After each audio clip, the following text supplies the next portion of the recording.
बिस्मिल्लाहिर्रहमानिर्रहीम।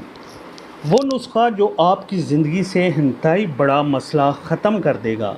सर में खुश्की बहुत आम होती है, जिसका नतीजा तकलीफ़देह ख़ारिश की शक्ल में निकलता है। और ये मसला सिर्फ़ ख़वातीन तक महदूद नहीं, बल्कि मर्द हज़रात को भी इसका सामना होता है और इससे बचने के लिए नत नए शैम्पूज़ का इस्तेमाल करते हैं। मगर ये होती क्यों है? आम तौर पर इसकी वजह बालों की सफाई का ज़्यादा ख्याल ना रखना या जल्दी मिसाइल होते हैं।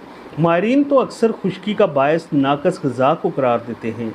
माहिरीन के मुताबिक फैटी एसिड से भरपूर ग़िज़ाएँ जैसे जैतून का तेल वगैरह बालों को खुश्की से बचाने के लिए बेहतरीन हैं। इसी तरह विटामिन बी से भरपूर ग़िज़ाएँ जैसे दलिया, चावल, अंडे और केलों का इस्तेमाल भी फ़ायदेमंद होता है।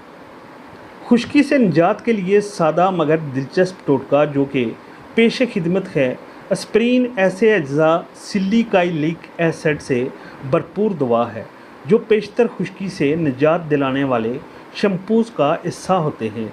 एस्प्रिन की 2 गोलियों को पीस कर सफ़ूफ की शक्ल दें और सर पर लगाने के लिए जितना शैम्पू लेते हैं इसमें शामिल कर लें। इस मिक्सचर को अपने बालों पर 1 से 2 मिनट तक लगाएं।